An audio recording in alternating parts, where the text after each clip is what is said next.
ವಿಶ್ವಕಪ್ಗಾಗಿ ಭಾರತ ತಂಡವನ್ನು ಪ್ರಕಟಿಸಲಾಗಿದೆ. 15 ಸದಸ್ಯರುಗಳ ಈ ತಂಡದಲ್ಲಿ ಶುಭ್ಮನ್ ಗಿಲ್ ಕಾಣಿಸಿಕೊಂಡಿಲ್ಲ ಅನ್ನೋದು ವಿಶೇಷ. ಅಂದ್ರೆ ಸೌತ್ ಆಫ್ರಿಕಾ ವಿರುದ್ಧದ ಟಿ20 ಸರಣಿಯಲ್ಲಿ ಉಪನಾಯಕನಾಗಿ ಕಾಣಿಸಿಕೊಂಡಿದ್ದ ಗಿಲ್ ಅವರನ್ನ ಟಿ20 ವಿಶ್ವಕಪ್ ತಂಡದಿಂದ ಕೈಬಿಡಲಾಗಿದೆ. ಶುಭ್ಮನ್ ಗಿಲ್ ಕಳೆದ ಕೆಲ ಸರಣಿಗಳಿಂದ ಅತ್ಯಂತ ಕಳಪೆ ಪ್ರದರ್ಶನ ನೀಡಿದ್ದಾರೆ. ಇದೇ ಕಾರಣದಿಂದ ಗಿಲ್ ಅವರನ್ನ ಟೀಂ ಇಂಡಿಯಾದಿಂದ ಕೈಬಿಡಲಾಗಿದೆ. ಬದಲಾಗಿ ಹೆಚ್ಚುವರಿ ಆರಂಭಿಕನಾಗಿ ಕೀಪರ್ ಬ್ಯಾಟರ್ ಇಶಾನ್ ಕಿಶನ್ ಅವರನ್ನ ತಂಡಕ್ಕೆ ಆಯ್ಕೆ ಮಾಡಲಾಗಿದೆ. ಇನ್ನು ಸೌತ್ ಆಫ್ರಿಕಾ ವಿರುದ್ಧದ ಟಿ20 ಸರಣಿಯಲ್ಲಿ ವಿಕೆಟ್ ಕೀಪರ್ ಬ್ಯಾಟರ್ ಆಗಿ ಕಣಕ್ಕಿಳಿದಿದ್ದ ಜಿತೇಶ್ ಶರ್ಮಾ ಅವರನ್ನು ಸಹ ಟಿ20 ವಿಶ್ವಕಪ್ ತಂಡದಿಂದ ಕೈಬಿಡಲಾಗಿದೆ.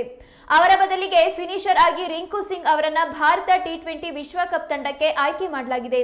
ಅಂದ್ರೆ ಸೌತ್ ಆಫ್ರಿಕಾ ವಿರುದ್ಧದ ಟಿ20 ಸರಣಿಯಲ್ಲಿ ಕಣಕ್ಕಿಳಿದಿದ್ದ ಶುಭ್ಮನ್ ಗಿಲ್ ಹಾಗೂ ಜಿತೇಶ್ ಶರ್ಮಾಗೆ ಭಾರತ ಟಿ20 ವಿಶ್ವಕಪ್ ತಂಡದಲ್ಲಿ ಸ್ಥಾನ ಲಭಿಸಿಲ್ಲ.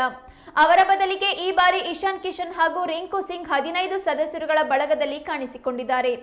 ಒಟ್ಟಾರೆಯಾಗಿ ಸೂರ್ಯಕುಮಾರ್ ಯಾದವ್, ಅಕ್ಷರ್ ಪಟೇಲ್, ಅಭಿಷೇಕ್ ಶರ್ಮಾ, ತಿಲಕ್ ವರ್ಮಾ, ಹಾರ್ದಿಕ್ ಪಾಂಡ್ಯ, ಶಿವಮ್ ದುಬೆ, ಸಂಜು ಸ್ಯಾಮ್ಸನ್, ಜಸ್ಪ್ರೀತ್ ಬುಮ್ರಾ, ಹರ್ಷದೀಪ್ ಸಿಂಗ್, ವರುಣ್ ಚಕ್ರವರ್ತಿ, ಹರ್ಷಿತ್ ರಾಣಾ, ವಾಷಿಂಗ್ಟನ್ ಸುಂದರ್, ಕುಲ್ದೀಪ್ ಯಾದವ್, ಇಶಾನ್ ಕಿಶನ್, ರಿಂಕು ಸಿಂಗ್ ಇವರುಗಳನ್ನ ಆಯ್ಕೆ ಮಾಡಲಾಗಿದೆ.